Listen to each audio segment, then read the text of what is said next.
পৌষ সংক্রান্তিতে উত্তরায়ণ উৎসবের সমাপ্তির সাথে সাথেই মাঘ মাসের সূচনা। এই মাঘ মাসের চতুর্দশী তিথিতেই অনুষ্ঠিত হয় রটন্তী কালী পুজো। এছাড়া অনুষ্ঠিত হয় গুপ্ত নবরাত্রি। নমস্কার বন্ধুরা, সম্পূর্ণ সোমা চ্যানেলে সবাইকে স্বাগত।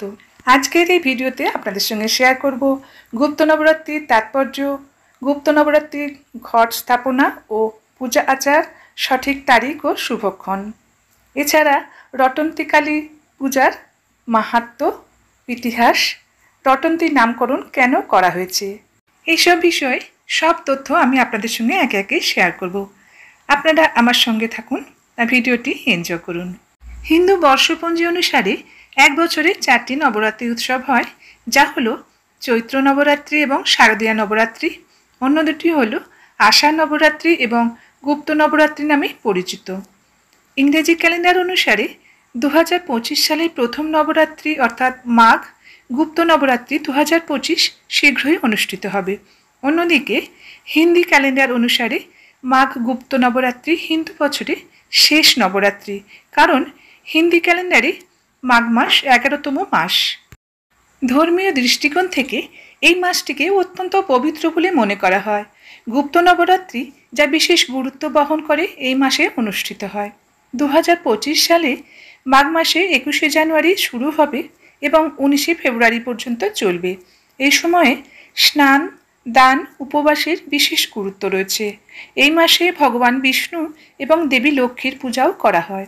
ধর্মীয় বিশ্বাস অনুসারে মাঘ মাসকে আধ্যাত্মিক শুদ্ধির শ্রেষ্ঠ সময় বলে মনে করা হয় এবং গুপ্ত নবরাত্রিও এই মাসে পালিত হয়। আসুন তাহলে জেনে নিই গুপ্ত নবরাত্রির তাৎপর্য কী।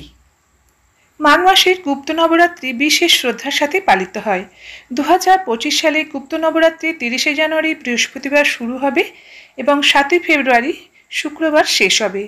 মাঘ মাসের শুক্লপক্ষের প্রতিপদ থেকে নবমী দিন পর্যন্ত এই নবরাত্রি পালন করা হয়।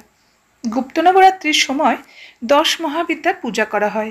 এই বিশেষ নবরাত্রি অনুশীলনকারীদের জন্য অত্যন্ত গুরুত্বপূর্ণ বলে মনে করা হয়। যারা তন্ত্র সাধনা এবং গোপন জ্ঞানে আগ্রহী তাদের জন্য। এরপর জেনে নিন নবরাত্রির ঘট স্থাপনা ও পূজা ও আচার কিভাবে করবেন।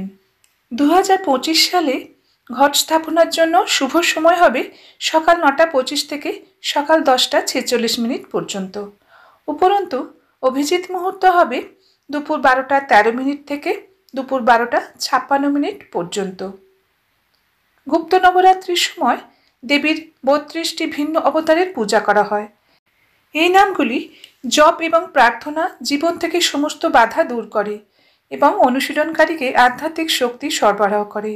এই নবরাত্রির সময় ভক্তরা নির্দিষ্ট মন্ত্র উচ্চারণ করে এবং দেবী দুর্গার বিভিন্ন রূপের পূজা করে।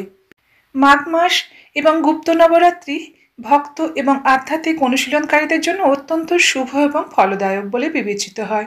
এই সময়ে ভক্তি সহকারে আচার পালন করা এবং একজনের জীবনে সুখ, শান্তি এবং সমৃদ্ধি নিয়ে আসে। এরপর আসছি রটন্তী কালী পূজার প্রসঙ্গে।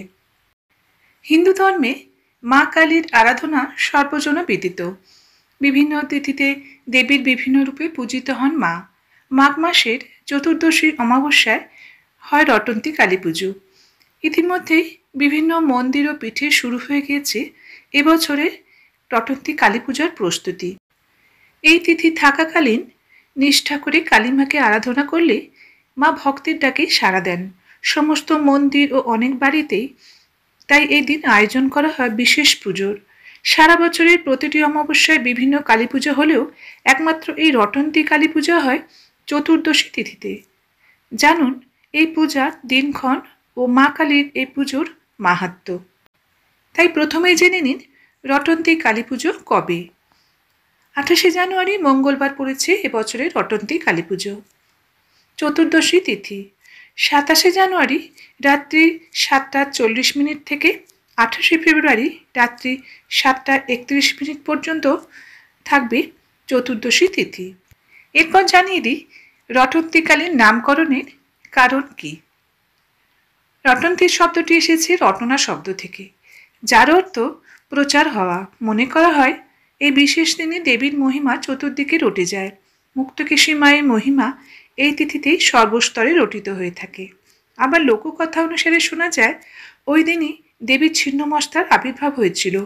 দেবী পার্বতী তার সহচরীদের খিদে মেটানোর জন্য নিজ মুণ্ডচ্ছেদ করে ত্রিধারায় রক্তবাড়ি প্রকট করেছিলেন। এরপর আসছি রটন্তী কালী পুজোর ইতিহাস বিষয়ে। এই কালী পুজোর সঙ্গে জড়িয়ে আছে বিশেষ কাহিনী। শোনা যায় মাঘ মাসের কৃষ্ণ চতুর্দশী তিথিতে রাত ছিল অন্ধকার ঘুটঘুটে। কৃষ্ণের বাঁশি শুনে শ্রীরাধা নিজের মনের ডাককে উপেক্ষা করতে পারেননি। তিনি যান কৃষ্ণের সঙ্গে দেখা করতে। রাধা তখন ছিলেন আয়ান ঘোষের স্ত্রী। রাধার পিছনে যায় তার ননদ জটিলা কুটিলা। তারা শ্রীকৃষ্ণের সঙ্গে শ্রীরাধাকে মিলিত হওয়া দৃশ্য চাক্ষুষ করে আয়ান ঘোষকে বলেন সে কথা। আয়ান ঘোষ সে কথা বিশ্বাস না করাতে তারা জোর করে নিয়ে যায় আয়ান ঘোষকে কুঞ্জবনে। তখন শ্রীরাধা ভীত হয়ে উঠলে অভয় দেন স্বয়ং কৃষ্ণ। আয়ান ঘোষ ছিলেন মা কালীর উপাসক। তিনি দেখেন তার আরাধ্যা দেবী মা কালী গাছের তলায় বসে আছেন, শ্রী রাধিকা তার চরণ কমল নিয়ে সেবা করছে। এদিকে দেবী কালীর দর্শন পেয়ে আপ্লুত হয়ে যান আয়ান ঘোষ। চারিদিকে ছড়িয়ে দেন এই বার্তা, রটে গেল তিনি কালীর দর্শন পেয়েছেন। কৃষ্ণকালীর ভেদাভেদ এইভাবে মুছে গেল। আর সেদিন থেকেই মাঘ মাসে কৃষ্ণ চতুর্দশীতে শুরু হলো বিশেষভাবে কালী পুজোর প্রচলন, যা রটন্তী কালী পুজো নামে প্রচলিত। দক্ষিণেশ্বর মন্দিরে সারা বছরে 3টে কালী পুজো খুব বড় করে পালন করা হয়, যার মধ্যে একটি মাঘ মাসে রটন্তী কালী পুজো। সারা বছরের প্রতিটি অমাবস্যায় বিভিন্ন কালী পুজো হলেও একমাত্র এই রটন্তী কালী পুজো হয় চতুর্দশী তিথিতে। দক্ষিণেশ্বর মন্দিরে রটন্তী কালী পুজো খুব ধুমধাম করে পালন করা হয়। মন্দিরে যেমন পুজো হয় তেমনি দক্ষিণেশ্বর গঙ্গার ঘাটে বহু পুণ্যার্থী এদিন স্নান করতে আসেন। শুধু দক্ষিণেশ্বর নয়, কালীঘাটেও ওই দিন মহা ধুমধাম করে রটন্তী কালী পুজো অনুষ্ঠিত হয়। আজকে ভিডিওটি এখানেই শেষ করছি। ভালো থাকবেন। সমাপ্ত। ধন্যবাদ।